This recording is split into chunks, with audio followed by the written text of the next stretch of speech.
ભારતના સમાજ સુધારણાના ઇતિહાસમાં જેમનું નામ છે તેવા મહાત્મા જ્યોતિરાવ ફૂલે અને પ્રથમ મહિલા શિક્ષિકા સાવિત્રીબાઈ ફૂલેને દેશનું સર્વોચ્ચ નાગરિક સન્માન ભારત રત્ન એનાયત કરવાની માંગ સાથે સુરત ખાતે સમસ્ત માળી સમાજ મહામંડળ ટ્રસ્ટ ગુજરાત દ્વારા જિલ્લા કલેક્ટરને આવેદન આપવામાં આવ્યું છે। ભારતના સમાજ સુધારણાના ઇતિહાસમાં જેમનું નામ છે તેવા મહાત્મા જ્યોતિરાવ ફૂલે અને પ્રથમ મહિલા શિક્ષિકા સાવિત્રી ફૂલેને દેશનું સર્વોચ્ચ નાગરિક સન્માન ભારત રત્ન એનાયત કરવાની માંગ સાથે આજે સુરત ખાતે સમસ્ત માળી સમાજ મહામંડળ ટ્રસ્ટ ગુજરાત દ્વારા જિલ્લા કલેક્ટરને આવેદન આપવામાં આવ્યું।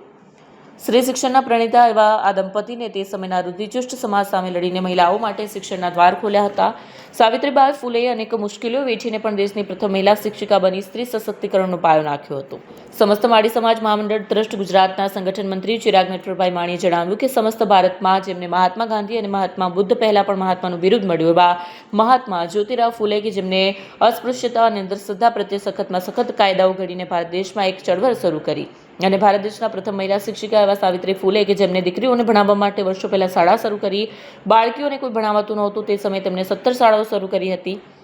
ચિરાગ માણીએ વધુમાં જણાવ્યું કે તેના અનુસંધાને સમગ્ર ગુજરાતના 34 જિલ્લાઓમાં કલેક્ટરને આવેદનપત્ર આપ્યું છે। માળી સમાજના અગ્રણીઓએ માંગ કરી છે કે મહાત્મા જ્યોતિરાવ ફૂલે અને સાવિત્રીબાઈ ફૂલેને તેમને મરણોત્તર યોગદાન બદલ ભારત રત્નથી સન્માનિત કરવામાં આવે અને ડોક્ટર બાબાસાહેબ આંબેડકરે પણ તેમને પોતાના ગુરુ માન્યા હતા તેવા મહાનુભાવોને યોગ્ય સન્માન મળે।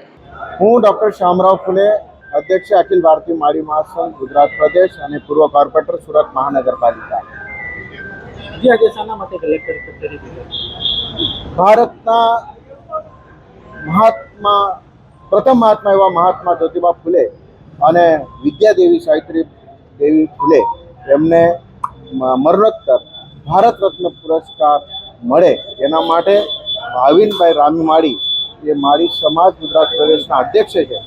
એમના નેજા હેઠળ સંપૂર્ણ ગુજરાતમાં દરેક જિલ્લા મથકે કલેક્ટરશ્રીને આવેદન આપી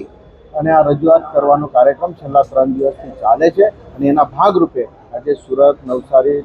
તાપી એવા જિલ્લામાં આ કાર્યક્રમ હતું અને એના માટે કલેક્ટરશ્રીને અમે આ ભાગરૂપે આજે આવેદન આપવા માટે સમાજના હોદ્દેદારો અહીંયા એકત્રિત